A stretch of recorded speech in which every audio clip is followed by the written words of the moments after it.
Hi guys, sorry to interrupt your viewing, but please subscribe to the channel and like this video.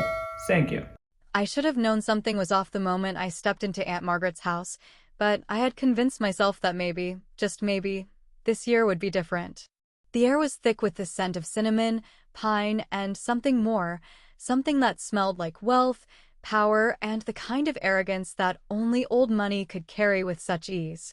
The Christmas tree stood absurdly tall in the grand foyer, covered in gold and red ornaments that sparkled under the glow of a crystal chandelier, each decoration looking like it cost more than my entire month's salary. The house itself was designed to impress, to intimidate, to make sure everyone who walked through its doors knew exactly where they stood in Margaret's world.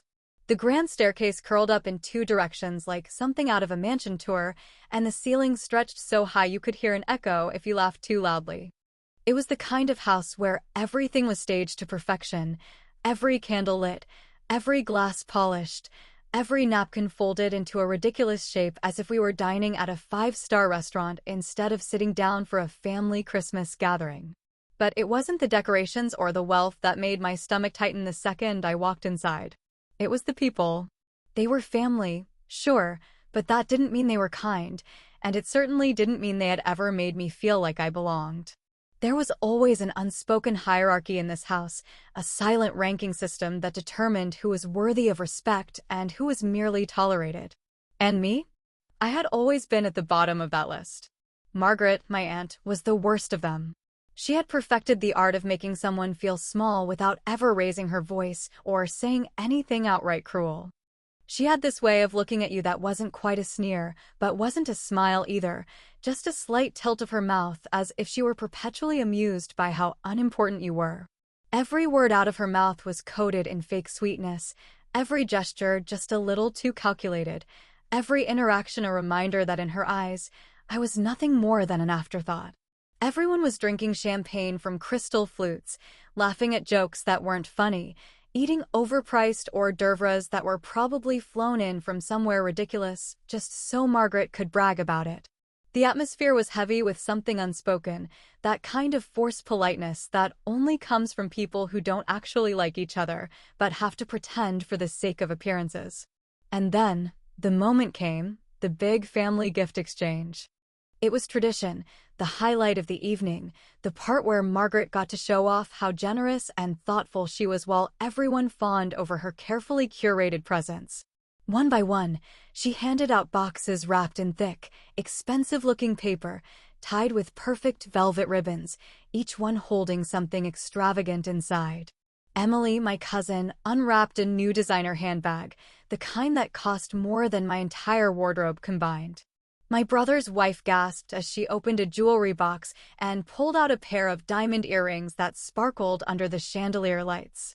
Even the neighbor's teenage daughter, who wasn't even family, was handed a luxurious perfume set, the kind that came in a glass bottle with gold lettering and cost more than a fancy dinner for two. And me? Nothing. At first, I thought maybe there had been some kind of mistake, that maybe someone had forgotten to pass my gift down the line. I kept my face neutral, waiting, still holding onto some sliver of hope that I hadn't been completely overlooked. But then Margaret's gaze met mine across the room, and in that moment I knew. She smirked, tilted her head slightly, and said in a voice that was just loud enough for everyone to hear, "Oh, Lisa, we thought you'd be fine without one." The room fell into a thick, uncomfortable silence, the kind that stretches for just a second too long before people remember to start moving again. Someone cleared their throat, another took a sip of wine, and a few murmured something under their breath to keep the moment from dragging on. But I felt it. The sting. The humiliation. The way my chest tightened, the way my hands curled into fists in my lap, the way my face burned despite my best efforts to remain calm. I glanced around the room, catching the awkward glances, the pitying looks, the way no one quite knew how to react. Some of them looked genuinely uncomfortable, but none of them said anything. None of them dared to challenge Margaret's decision or ask why I had been the only one left out. I swallowed hard, forcing a tight smile onto my face, my voice light and controlled when I finally responded. "Of course. I don't need anything." The words tasted bitter on my tongue, but I refused to give her the satisfaction of seeing me crack. Margaret let out a small, satisfied chuckle, as if she had been expecting me to make a scene and was pleased that I hadn't taken the bait. She turned her attention back to Emily, who was still admiring her new bag, and just like that, I was dismissed, erased, made to feel like I was nothing all over again. I should have left. I should have stood up, walked right out of that ridiculously decorated house, and never looked back. But instead, I stayed. Because Margaret thought she had won. She thought she had put me in my place, humiliated me in front of everyone, reminded me where I stood in this family. But what she didn't know, what none of them knew, was that I had come here prepared. Because this Christmas, I had brought my own gift. And soon, very soon, I would be the one watching her squirm. Later that night, I sat by the grand fireplace, the flames flickering in a way that felt almost mocking, my fingers curled tightly around the delicate stem of my wine glass as I pretended to enjoy the distant hum of laughter and conversation around me. The holiday music played softly in the background, a slow, jazzy version of a Christmas classic, but I barely registered the sound because my mind was stuck on a single, burning thought. I had let her do this to me again. I had let Margaret humiliate me in front of everyone, and now, as I sat there smiling through clenched teeth, I could still feel the sting of her words crawling under my skin, refusing to leave me alone. For years, I had known she didn't respect me, but tonight, she had gone out of her way to make sure I knew just how little she thought of me. Ever since my mother had passed, she had taken it upon herself to remind me, subtly but consistently, that I was somehow less successful, less important, less worthy of being acknowledged in this family. She never said it outright, never made it obvious enough for someone to call her out, but her words always carried a weight that pressed down on me in ways I couldn't shake. It was in the way she invited me to family events at the last possible minute, as if she had only remembered my existence out of obligation. It was in the way she made little comments that seemed harmless on the surface, but always cut deeper than they should have. "Oh, Lisa, still at that modest little apartment?" she would say, her voice dripping with something too sweet to be real, her perfectly manicured fingers tracing the rim of her wine glass as she looked at me with that same familiar smirk. "You're so independent, aren't you? Must be exhausting, handling everything on your own." I used to think I was imagining the condescension in her tone, used to tell myself that maybe I was just reading too much into things, but the older I got, the harder it became to ignore. Margaret didn't just want me to know that she was better than me, she wanted to make sure everyone else in the family knew it, too. And tonight, with her little no-gift stunt, she had done just that. This was different. This was deliberate. This was public. I glanced across the room at her, watching as she laughed effortlessly, her head tilted back slightly, her fingers twirling the stem of her wine glass like she was some queen at a royal ball, her audience hanging onto every word she spoke. She looked completely unbothered, completely at ease, as if humiliating me in front of the entire family had been nothing more than an amusing little game to her. She thought she had won. She thought she had finally put me in my place, that I would just sit there, quietly swallowing my pride while everyone else pretended not to notice the way I had been so blatantly singled out. She thought I would go home, alone as always, and let this be another forgotten moment in a long history of small but calculated insults. But that was her mistake. Because Margaret didn't know what I knew. She didn't know that, for the first time in my life, I wasn't just going to sit there and take it. She didn't know that I had been waiting for the right moment, the perfect time to finally turn the tables on her. She didn't know that I had something she never saw coming, something that would shake this perfect little world she had built for herself. I took a slow sip of my wine, the bitterness of it spreading across my tongue, but it was nothing compared to the bitterness boiling inside of me. My fingers tightened around the glass for just a second before I forced myself to relax, to lean back in my chair and let my expression smooth out into something unreadable. If Margaret wanted to play games, I was more than happy to oblige. Because soon, neither she nor the rest of this family would ever look at me the same way again. I slipped out of the party early, my coat pulled tightly around me as I stepped into the cold night air, the sounds of laughter and clinking glasses fading behind me as I walked toward my car with a sense of purpose I hadn't felt in years. The drive back to my apartment was quiet, the streets mostly empty, the glow of holiday lights casting long shadows on the pavement, but my mind was anything but still as I replayed the events of the evening over and over again. Margaret had humiliated me, there was no denying that, but she had done so with the kind of arrogance that could only come from years of getting away with it. Years of treating people like they were beneath her and never once facing the consequences of her actions.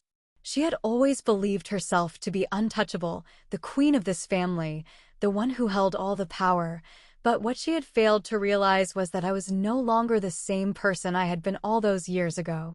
She had forgotten one very important thing, something that should have made her think twice before pushing me too far.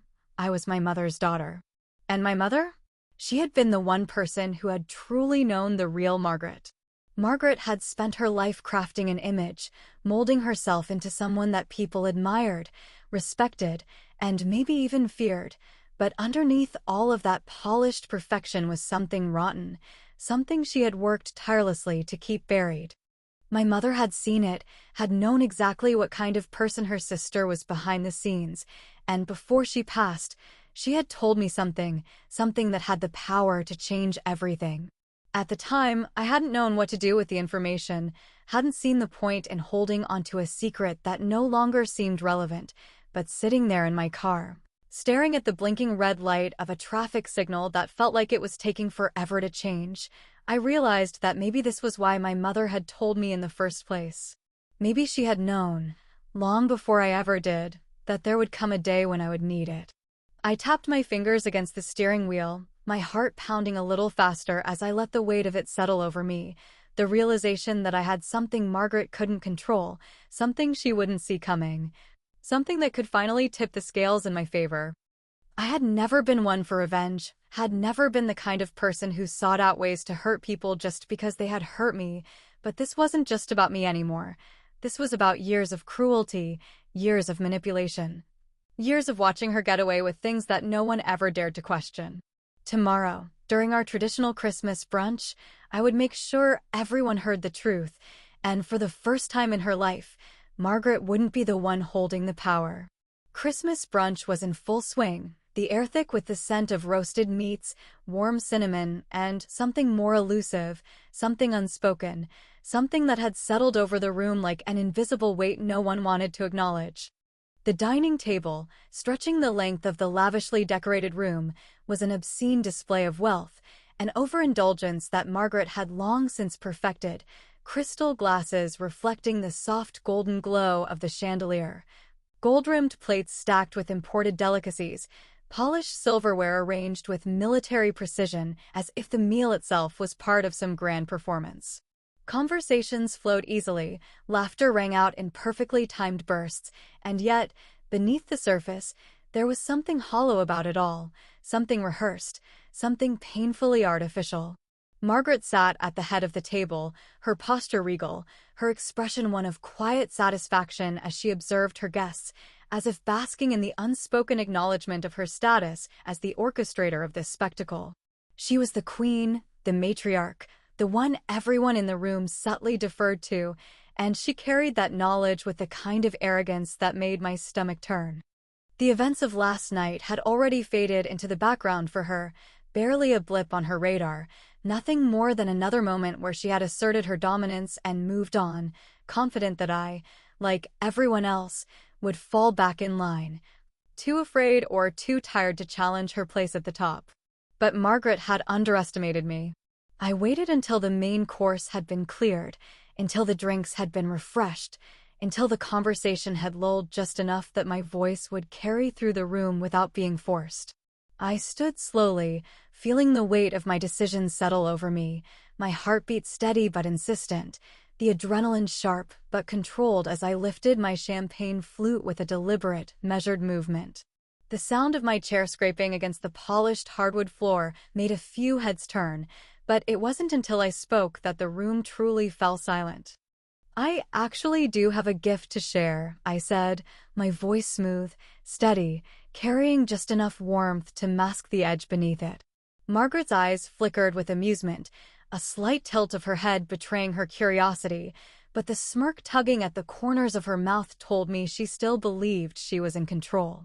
She leaned back in her chair, her perfectly manicured fingers tracing slow circles along the stem of her wine glass as she regarded me with something that almost looked like indulgence, like she was humoring me, allowing me this moment before she inevitably took it back. "Oh," she said, her tone laced with mock surprise, her lips curling just enough to betray her amusement. "How thoughtful." I reached into my bag with deliberate slowness, my fingers brushing against the thick envelope I had placed there the night before, the weight of it far heavier than the paper itself should have allowed.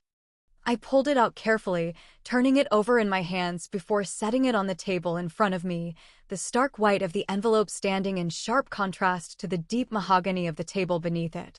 I let the moment stretch just long enough, let the anticipation settle just deeply enough that even those who had been only half paying attention were now watching me, waiting, sensing that something was about to shift.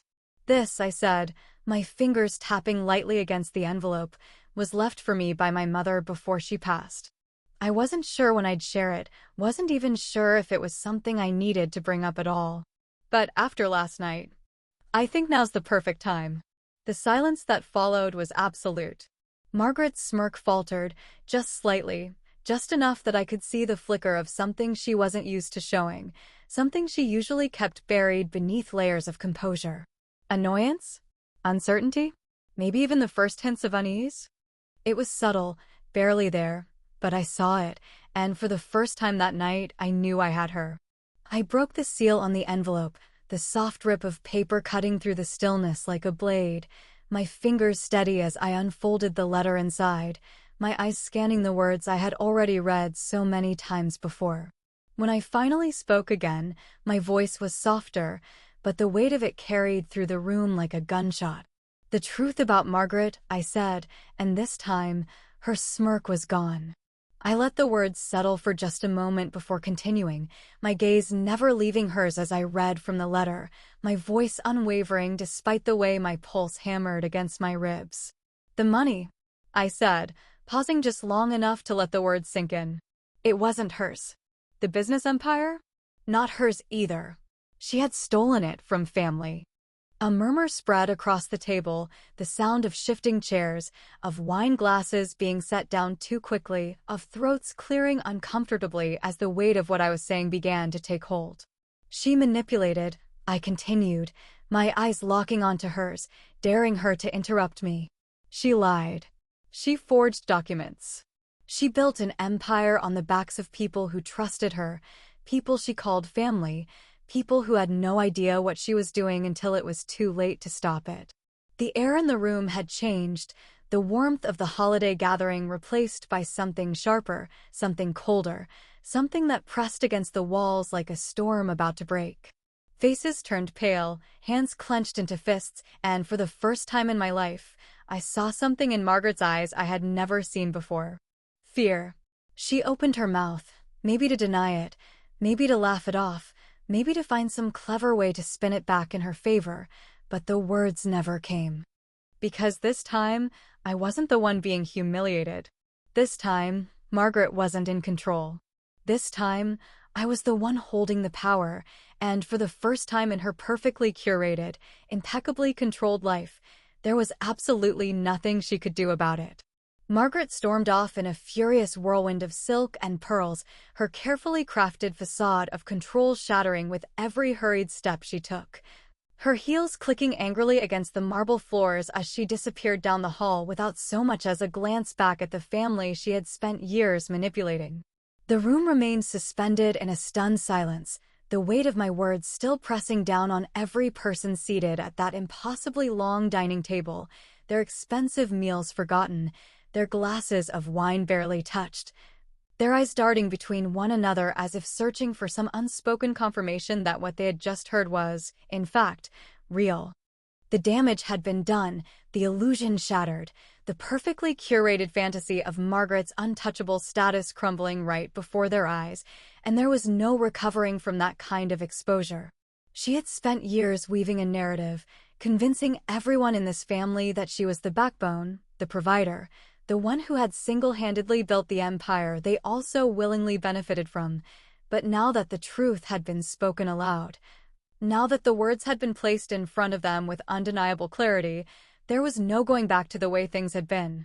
I watched as my cousin Emily shifted uncomfortably in her chair, her fingers tightening around the designer handbag Margaret had gifted her just the night before, as if she were suddenly questioning whether it had been bought with stolen money. My brother's wife, who had been admiring her diamond earrings only moments before, glanced around nervously, her perfectly glossed lips pressing into a thin line as if trying to calculate whether staying silent would protect her from getting pulled into the unfolding disaster. Even the distant relatives, the ones who only showed up to these holiday gatherings out of obligation, were now watching with barely concealed intrigue, their eyes flickering toward the doorway where Margaret had disappeared, waiting to see if she would return with some last-ditch attempt to salvage what little dignity she had left. But I knew she wouldn't. Margaret wasn't the type to stay and fight when the battle had already been lost, wasn't the type to beg for forgiveness when she had spent a lifetime demanding obedience, and most certainly wasn't the type to admit defeat in front of the very people she had spent years deceiving. She would retreat, she would gather whatever scraps of power she still had left, and she would try to rebuild, but things would never be the same again. I didn't stay to watch the full implosion of her reign, didn't stick around to hear the arguments, the whispered accusations, the frantic attempts to piece together what would happen next. I had done what I came here to do, had unraveled the lie she had built her entire life around, and that was enough. There was no need to witness the aftermath when I already knew exactly how it would play out: chaos, confusion, betrayal, and the slow, inevitable realization that nothing Margaret said or did could ever erase the truth from their minds. As I stepped outside, the bitter December air stung against my skin, the cold wrapping around me in a way that should have been uncomfortable but instead felt strangely freeing, like a long-awaited breath of fresh air after years of suffocating under the weight of someone else's control. The snow had started to fall in slow, deliberate flakes, dusting the ground in a way that felt almost poetic, as if the universe itself had decided that tonight, of all nights, needed to be washed clean. For the first time in years, I felt light, unburdened, no longer carrying the weight of trying to fit into a family that had never truly accepted me, no longer pretending that their approval was something I needed in order to be whole. I had spent so much of my life trying to prove my worth to people who had never cared to see it, had allowed their judgments and whispered criticisms to shape the way I saw myself, had let their indifference convince me that I was somehow less. But standing there, watching the warm glow of Margaret's mansion flicker behind the frost-covered trees, I realized something that should have been obvious all along. I didn't need their gifts, didn't need their approval, didn't need to be included in their carefully constructed world of wealth and privilege to prove that I mattered. All I had ever needed was the truth, the kind that couldn't be bought, the kind that couldn't be erased with a well-placed lie, the kind that, once spoken, could never be undone. And this Christmas, I had finally given myself the best gift of all.